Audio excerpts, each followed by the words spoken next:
Hello base அனைவருக்கும் இந்திய நாட்டை சேர்ந்த அதுவும் கேரளா மாநிலத்தை சேர்ந்த நிமிஷா என்பவர் ஏமா நாட்டுக்கு போயிருக்காரு. அங்க அவருக்கு ஒரு வழக்குல மரண தண்டனை விதிக்கப்பட்டிருக்கு. இன்னும் அவங்க மரண தண்டனை விதிக்க இன்னும் 2 நாட்கள் தான் இருந்திருக்கு. அதுக்குள்ள நடந்த ஒரு அதிசயம் தான் இந்த வீடியோல பார்க்க போறோம். என்ன நடந்தது? கேரளா மாநிலத்தை சேர்ந்த நிமிஷா 1989 பிறந்தாங்க. அவங்க ரொம்ப ஏழ்மையான குடும்பத்தை சேர்ந்தவங்க. அதாவது தன்னுடைய தாய் கஷ்டப்படுறத பார்த்துட்டு அவங்க சரி நம்ம ஏதாவது பண்ணணும் அப்படின்னு அவங்களும் செவிலியருக்கு படிக்கிறாங்க. அதாவது நர்சிங் படிச்சுட்டு அடுத்ததா ஏதாவது வெளிநாட்டு போயிட்டு சம்பாதிக்கணும் அப்படின்னு நினைக்கிறாங்க. இந்த நேரத்துல பல விதமா முயற்சி பண்ணி 2008 ஏமன் நாட்டுக்கு போறாங்க. ஏமன் நாடு ஒரு முஸ்லிம் நாடு. அந்த நாட்டுல சட்டங்கள் ரொம்ப கடுமையா இருக்கும். சொல்ல போனா கண்ணுக்கு கண்ணு பல்லுக்கு பல்லு கை அப்படின்னு எந்த ஒரு குற்றம் செஞ்சாலும் அதை அப்பவே அதை வெட்டி எடுத்துருவாங்க. அந்த அளவுக்கு கடுமையான தண்டனை விதிக்கப்படும் ஒரு நாடு தான் ஏமன் நாடு. சரி, என்ன நடந்தது?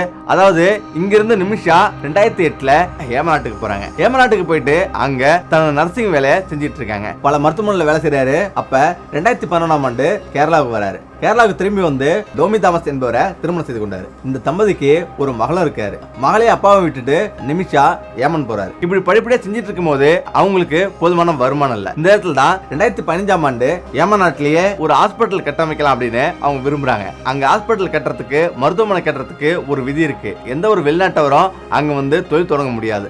அப்படி தொழில் தொடங்கணும்னு நினைச்சா அந்த நாட்டை சேர்ந்த ஏமன் நாட்டை சேர்ந்த ஒருத்தர் பார்ட்னர்ஷிப்பா இருக்கணும். அப்படி இருந்தாதான் அங்க வந்து தொழில் தொடங்க முடியும். இதுக்காக அங்குள்ள மெஹதி என்பவரை கூட்டலாளர் வைக்கிறாரு. அதாவது பார்ட்னர்ஷிப்பா அவர்கிட்ட கேட்கிறாரு. அவர் ஒரு ஜவுளி கடை உரிமையாளர். ஜவுளி கடை வச்சிருக்காரு. அவரு இந்த மாதிரி மருத்துவமனை வச்சா மிகப்பெரிய அளவுல சம்பாதிக்கலாம் அப்படின்னு மெஹதிட்ட நிமிஷா எடுத்து சொல்றா. இதை கேட்டு அவரு சரி அப்படின்னு ஒத்துக்கிறாரு. இப்ப 2 பேரும் சேர்ந்து ஹாஸ்பிட்டலை கட்டமைக்கிறாங்க. இதுக்காக அவருக்கு நிறைய பணம் தேவைப்படுது. இப்ப கேரளாவில வந்து நிறைய பணத்தை வசூலிச்சு கடன் வாங்கி இங்க இருந்து போறாரு. இப்ப அங்க ஒரு மருத்துவமனை கட்டமைக்கிறாரு. இப்ப அது மட்டும் இல்லாம ஆனா அவர் நினைச்சது ஒண்ணு நடந்தது ஒண்ணு. என்னன்னா வர வருமானம் கண்டிப்பா நம்ம அடுத்த லெவல் போறதுக்கு ஒரு மிகப்பெரிய ஒரு உந்துகோலா இருக்கும் அப்படின்னு அவர் நினைக்கிறாரு. ஆனா நடந்தது வேற. அதாவது ஏமன் நாட்டுல திடீர்னு போர் வெடிக்குது. அங்குள்ள கிளர்ச்சியாளர்களுக்கும் அங்க அரசாங்கத்துக்கும் போர் வெடிக்குது. இந்த நேரங்கள இந்தியா தனது நாட்டை வர திரும்ப பெறாங்க. அதாவது தனி விமானத்தை வந்து அனுப்பி அங்குள்ள இந்தியர்கள்லாம் இந்தியாவுக்கு கூட்டு வராங்க. ஆனா அங்க ஒரு சில பேர் அங்கே தங்கிடுறாங்க. தங்கினவர்கள நிமிஷாவும் ஒருத்தர். நிமிஷா பல லட்ச ரூபா வந்து செலவு பண்ணி நம்ம வந்து இன்வெஸ்ட் பண்ணி ஒரு தொழில் தொடங்கி இருக்கோம், ஹாஸ்பிட்டல் கட்டிருக்கோம், இந்த இடத்துல நம்ம விட்டு போக முடியாது அப்படின்னு இந்தியாவுக்கு வராம அங்கே தங்கிடுறாங்க. ஆனா இந்த நேரத்துல தான் ஒரு மிகப்பெரிய ஒரு அதிர்ச்சி நடக்குது. என்னன்னா அந்த நாட்டை கிளர்ச்சியாளர்கள் ஹவுத்தி கிளர்ச்சியாளர்கள் அந்த இடங்களை பிடிக்கிறாங்க. இப்ப ஏமன் 3 பகுதியா பிரியுது. 1 ஹவுத்தி கிளர்ச்சியாளர், 1 அரசாங்கம். அதாவது சவுதி அரேபியா ஆதரவோடு ரஷீத் என்பவர் தான் ஒரு பகுதி ஆளுறாரு, ஒரு பகுதி கிளர்ச்சியாளர் கையில இருக்கு. இப்படி ஏமன் 3ஆம் உடைஞ்சிருந்த போது இந்த இடத்துல நிமிஷாவுக்கு ஒரு பயங்கரமான இடி விழுற மாதிரி ஒரு நிகழ்வு நடக்குது. அதுதான் அவருடைய மருத்துவமனையில அவர் எவ்வளவு வேலை செஞ்சிருந்தாலும் எவ்வளவு பணம் வந்தாலும் அதை மெஹதி என்பவர் வர வருமானம் முழுவதையுமே அவர் எடுத்துக்கிறாரு. இப்ப நிமிஷாவுக்கு என்ன பண்றதுன்னு தெரியல. ஏன்னா அவர் இந்திய நாட்டை சேர்ந்தவர். ஆனா மெஹதியோ உள்நாட்டை சேர்ந்தவர். அவரிடம் எவ்வளவு பேசி பாக்குறாரு, இவ்வளவு வருமானம் வருது, எனக்கு கொஞ்சம் கொடுங்க அப்படின்னு கேட்கிறாரு. ஆனா அவன் எதுவுமே வந்து தலை காட்டிக்கல. இந்த நேரத்துல அவன் ஒரு விஷயத்த பண்றான். அதாவது நிமிஷாவுடைய பாஸ்போர்ட்டையும் வாங்கி வச்சுக்கிறான். அது மட்டும் கிடையாது, அடிச்சு சித்திரவதையும் பண்றான். மேலும் அங்குள்ள அவருடைய திருமண போட்டோக்கள் எடுத்து அதுல வந்து நிறைய மார்பிங் பண்ணி இவருடைய காதலி அப்படின்னு பல பேர்ட்ட பரப்புறான். இப்படி பல விதம் வேலை செஞ்சுட்டு இருக்கான். ஆனா இந்த நேரத்துல கோடிக்கணக்கில் பணம் வருது. எவ்வளவு பணம் வந்தாலும் இவ கையில ₹1 கூட வந்து வரல. எல்லாமே மெஹதி எடுத்துக்கிறான். இப்ப மெஹதி வந்து என்ன பண்றது, நம்ம இதுக்கு மேல இப்படியே இருந்து என்ன பண்றது, நம்ம இந்தியாவுக்கு திரும்பிடலாம் அப்படின்னு அவர் நினைக்கிறா. ஆனா இந்தியாவுக்கு திரும்ப நினைக்கிறா. அவளுக்கு மிகப்பெரிய ஒரு சிக்கல், பாஸ்போர்ட் இல்லாதது. இப்ப பாஸ்போர்ட் இல்ல, இப்ப என்ன பண்ணலாம் அப்படின்னு மெஹதிட்ட வந்து என் பாஸ்போர்ட் கொடு, நான் இந்தியாவுக்கு போறேன் அப்படின்னு அவர் சொல்றான். ஆனா இந்தியாவுக்கு போறதுக்கு அவன் விடல. ஏன்னா இங்க புதையல் மாதிரி பணம் வந்துகிட்டே இருக்கு மருத்துவமனையில இருந்து. இவ போனா இந்த பணம் கட்டாயிரும். அதனால இவளை வச்சு நிறைய பணம் சம்பாதிக்கிறதுக்கு அவன் நினைக்கிறான். இந்த நேரத்துல அவள் எவ்வளவு முயற்சி பண்ணியும் பாஸ்போர்ட் அவ கை கிடைக்கல. இந்த நேரத்துல பலவிதமா குழம்பி போய் உட்கார்ந்துருக்கா. என்ன பண்றதுன்னு யோசிக்கிறா. அது மட்டும் இல்லாம இவள்கிட்ட இருந்த செல்போன்ல இருந்து பாஸ்போர்ட்ல இருந்து இவள்கிட்ட உள்ள அனைத்தையும் வந்து பறிச்சிடறான். தப்பிச்சு போக முடியாத அளவுக்கு இவளை வந்து மடக்கிறான். ஆனா ரொம்ப சிந்திக்கிறா, என்னதான் இதற்கு தீர்வு அப்படின்னு சிந்திக்கிறான். இந்த நேரத்துல தான் மெஹத்தை ஏதாவது ஒன்று பண்ணணும் அப்படின்னு மயக்க மருந்து அவனுக்கு கொடுக்குறா. முதல் டிப் கொடுக்குறா. அவன் வந்து மயக்கம் அடையல. இப்ப அவன் மயக்கம் அடையிலேயே என்ன பண்றதுன்ட்டு அதிக டோஸ்ல அவன் மயக்கம் மருந்து கொடுக்குறான். இந்த டிப்பு அவன் மயக்கம் கீழே விழுந்தவன் திரும்ப ஏந்திரிக்கவே இல்லை. திரும்ப எவ்வளவு முயற்சி பண்றான், அவன் ஏந்திரிக்கல. அதாவது டோஸ் அதிகமானதால அவன் வந்து மரணிக்கிறான். அவன் மரணம் அடைஞ்சிட்டான் அப்படின்றத தெரிஞ்சுக்கிட்ட நிமிஷா உடனடியா ஒரு வேலை செய்தாரு. அதாவது அவன் கை காலெல்லாம் துண்டு துண்டா வெட்டி மேல உள்ள தனி டேங்களை கொண்டு போட்டுறாரு. ஆனா இந்த இடத்துல நிமிஷா தப்பிச்சு எங்கேயாவது போகணும் அப்படின்னு அவரு சவுதி அரேபியா பக்கம் தப்பிக்கிறதுக்காக முயற்சி பண்றாரு. ஆனா அவர் எல்லையிலேயே கை செய்யப்படுறாரு. கை செய்து வந்த பிறகு அனைத்து உண்மைகளையும் வெளில வருது. இந்த நேரத்தில் தான் அவர் கூட வந்த மெஹதி எங்கன்னு விசாரணை தொடங்குது.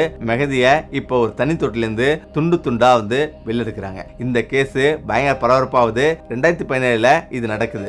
இப்ப இவரோட வழக்கு நீதிமன்றத்தில் நடக்குது. முக்கியம் பார்த்தீங்கன்னா ஹவுத்தி கிளர்ச்சியாளர்கள் ஆட்சி நடத்தும் அந்த பகுதியில் தான் இவரோட வழக்கு நடக்குது. இப்ப அவள் 2020 தீர்ப்பு வழங்குறாங்க. அந்த தீர்ப்புல இவளுக்கு மரண தண்டனை உறுதி செய்யப்படுது. இதை பார்த்து அதிர்ச்சியாளரா இவருடைய வழக்கறிஞர் இப்படி வாதாடுறாரு. அதாவது இவருடைய பணத்தையும் இவருடைய பாஸ்போர்ட்டையும் எல்லாத்தையுமே பிடிங்கி வச்சதால இவங்களுக்கு என்ன பண்ண தெரியாம மயக்க மருந்து கொடுக்குறாங்க. மயக்க மருந்து முதல் டிப் கொடுத்தும் போது மயக்க மடியில 2000 அதிக டோஸ்ல மயக்க மருந்து கொடுத்து அவன் வந்து இறந்துட்டான் அப்படின்னு அவர் வழக்கறிஞர் வாதாடுறாரு. இது ஒரு தற்செயலா நடந்த ஒரு விஷயம், அதனால இவங்களுக்கு மன்னிப்பு வழங்கணும் அப்படின்னு சொல்றாங்க. ஆனா அதை கேட்கல, மரண தண்டனை விதிச்சதுதான் அப்படின்னு விட்டுறாங்க. இப்ப 2020 மேல்முறையீடு செய்யறாங்க. இப்ப 2023 வழக்கு வாதாடுறாங்க.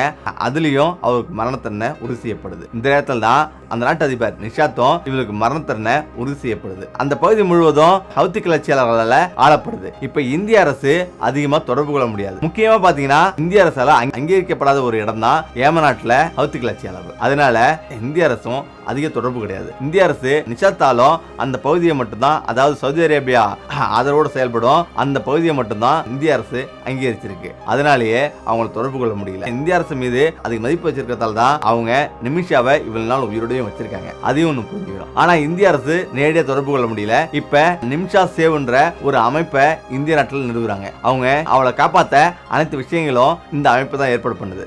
இதுதான் இந்திய அரசுக்கு புஷ் பண்ணது. அதாவது இந்திய அரசுக்கு மேல்முறையீடு பண்ணி இப்படியே காப்பாத்துங்க அப்படின்னு இவங்க சொல்றாங்க. ஆனா இந்திய அரசோட வெளியுறவுத்துறை அமைச்சத்துக்கு கடந்த மாதம் திடீர்னு செய்தி வருது. இந்த வழக்கு எடுத்து நடத்துறவரு சாமுவேல் ஜெயராம்ன்ற ஒரு தமிழர். அவருக்கு 10 நாளைக்கு முன்னாடி ஒரு செய்தி வருது. அதாவது வரும் ஜூலை 16 இவருக்கு தூக்கு தண்டனை உறுதி செய்யப்பட்டிருக்கு, தூக்கு தண்டனை நிறைவேற்ற போறோம் அப்படின்னு செய்தி வருது. அவங்களுக்கு எல்லோருக்குமே அதிர்ச்சி. சரி, இதுல இருந்து தப்பிக்க வேற என்ன வழி அப்படின்னு பலரும் யோசிக்கிறாங்க. ஆனா அதுல ஒரு வழிதான் பிளட் மணி என்ற தியான்ற மணி கொடுக்கிற ஒரு விஷயம். அதாவது பாதிக்கப்பட்ட மெஹதி குடும்பத்தார் வந்து இதுக்கு இழப்பீடா மணி வாங்கிட்டாங்கன்னா, பணம் வாங்கிட்டாங்கன்னா இந்த தண்டனை நிறுத்த முடியும். ஆனா அதே நேரங்கள்ல இதை கண்டிப்பா நம்ம வந்து முயற்சி பண்ணுவோம். அந்த குடும்பத்தார எப்படியாவது சந்திச்சு இதுக்குண்டான விஷயங்களை நம்ம செய்வோம் அப்படின்னு இந்த குழுக்கள் நிமிஷா சேவ்ன்ற இந்த குழு எவ்வளவு முயற்சி பண்ணுது. ஆனா அவங்க முயற்சி பண்ணாலும் மெஹதி குடும்பத்தார் வந்து ஒரு பழங்குடி இனத்தை சேர்ந்தவங்க. அவங்களை தொடர்பு கொள்றதே அவ்வளவு சாதாரணமா கிடையாது. அவங்க தனி ஒரு காட்டு பகுதியில் இருந்திருக்காங்க. இப்ப என்ன நடக்குது அப்படின்னா, இந்த நிமிஷா சேவ்ன்ற குழு இந்திய அரசுடன் தொடர்பு கொண்டு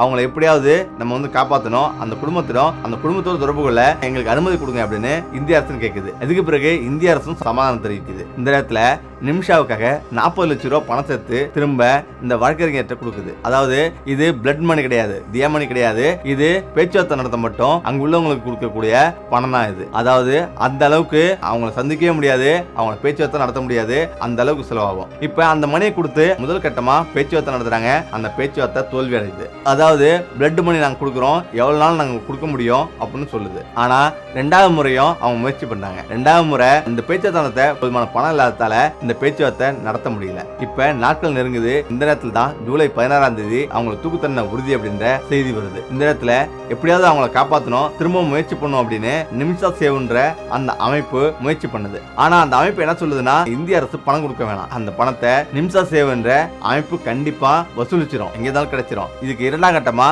பேச்சுவார்த்தை நடத்தப்பட்டது. இந்திய மணியில 8 கோடி ரூபாய் கிட்டத்தட்ட அவங்க பேச ஆரம்பிச்சாங்க. அடுத்தது 42 கோடி ரூபாய் கிட்டத்தட்ட பேசினாங்க.